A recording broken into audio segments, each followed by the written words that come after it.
Well, thanks for visiting us this morning at arklatex I'm meteorologist Josh Marces with your Tuesday morning forecast update. We've got a few more clouds rolling in this morning, but just kind of the mid and upper level variety. So we'll see one of those days where it just kind of looks cloudy out there, but we'll see enough sunshine make its way through the clouds that we'll see a bit of a warm up today. It should feel decent this afternoon. We are going to have much lighter wind, and after starting out with some frost this morning, temperatures should warm into the 50s by noon, and we are headed for highs which are near average for the date in the mid to upper 50s. So we're looking at the water vapor satellite imagery. You sometimes can't see the upper level clouds on our typical satellite early in the morning, but you can see just with some of the water vapor there that we do have some of those upper level clouds that are drifting through.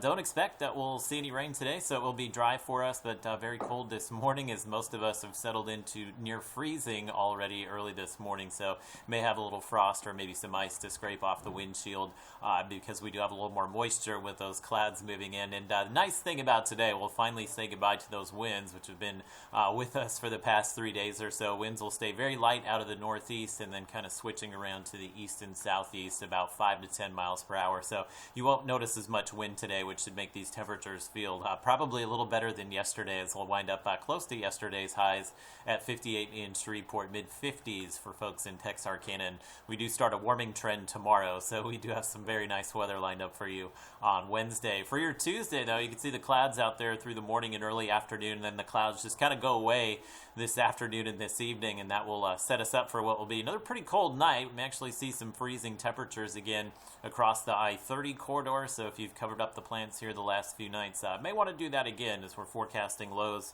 across much of the region to kind of approach those freezing values tonight, but should stay just above it in most areas. And we'll kind of jump to Thursday. We are going to have a very nice Wednesday with highs in the 60s. We should enjoy plenty of sun tomorrow, but as we move into the day on Thursday, we've got our next cold front moving in. Actually warm into the upper 60s and low 70s out ahead of the front. It will be a very breezy day, and there won't be a lot of rain here, but the change from yesterday's forecast is that forecast models are now bringing it through a little bit earlier, so it is possible we could see some late day rain on Thursday. Right now it looks like any thunderstorm activity would be kind of at a minimum, meaning we wouldn't see too many thunderstorms, and then by the time we get to Friday, we start to clear out a bit. But as we hit the weekend here, there's one more disturbance that could potentially bring some rain Saturday and bring us a big-time cool-down on Sundays. We'll likely have highs in the 40s to close out the weekend. Not a lot of rain. Again, Futurecast continues to come down on the amounts. This will take us through the weekend, so if we do see any rainfall out there Thursday into Friday, it's going to be pretty non-consequential to the region here, as we'll likely see less than about a quarter inch of rainfall. So